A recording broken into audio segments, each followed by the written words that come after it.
The curl up is the only test option used to measure abdominal strength and endurance in the fitnessgram. The goal of the curl up is to complete as many curl ups as possible, up to a maximum of 75, and to do so at a set cadence or pace. To administer the curl up, the examiner needs a gym mat and a measuring strip for each small group of students. The measuring strips may be purchased or made of cardboard, rubber, or any similar thin, flat material that is thick enough for students to be able to feel the edges with their fingertips. They should be 30 to 35 inches long. Two widths are needed depending on the age of the students. A 3-inch wide strip is used for students who are ages 5 to 9, and a 4.5-inch wide strip is used for older students. The pacer CD with player is needed as the CD contains a recorded cadence for the curl-up. Examiners may also choose to call the cadence. The pace is 1 curl-up every 3 seconds. The examiner also needs copies of score recording sheets.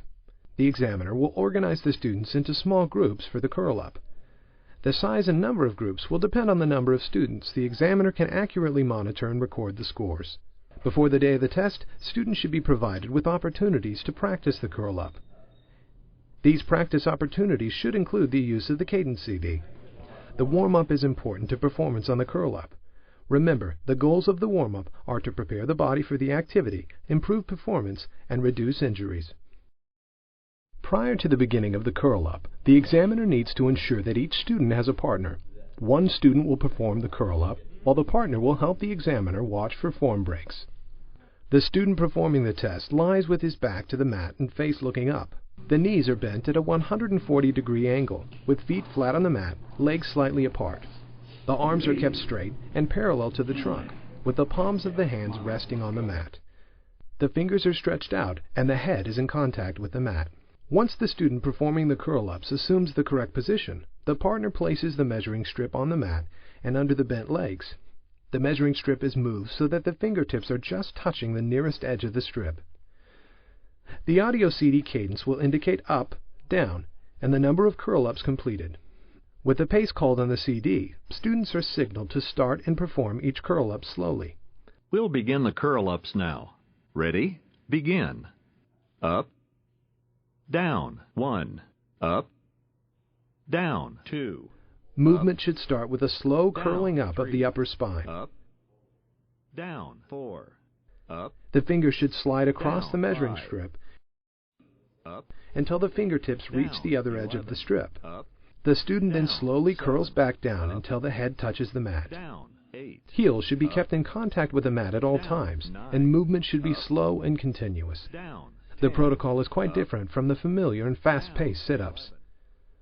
Form breaks occur when the student's heels are no longer in contact with the mat, when the head does not touch the mat as the student curls back down, when movements become jerky, when the student stops to rest, when the student cannot keep up with the cadence, and when the fingertips do not touch the other edge of the strip. The examiner signals to the partner when a form break has occurred. The student is stopped when the second form break occurs, when the student can no longer continue, or when the student completes the limit of 75 curl-ups. The score for the curl-up is the number of curl-ups performed. The first form break or incorrect curl-up is counted in the score. It is important for the examiner to apply this scoring procedure consistently across all students. The examiner records this score as students complete the test. If the number of curl-ups completed is within or exceeds the range of the healthy fitness zone for the student's gender and age, the student meets the performance standard and should continue doing regular physical activity. If the number of curl-ups falls below the range of the healthy fitness zone, this indicates that the student would benefit from physical activities designed to improve abdominal strength and endurance. This video was developed to help ensure the curl-up is administered in a manner consistent with the FitnessGram Test Administration Manual and California Physical Fitness Test Regulations and Guidance. For more information about the physical fitness test, we encourage you to visit the California Department of Education PFT webpage.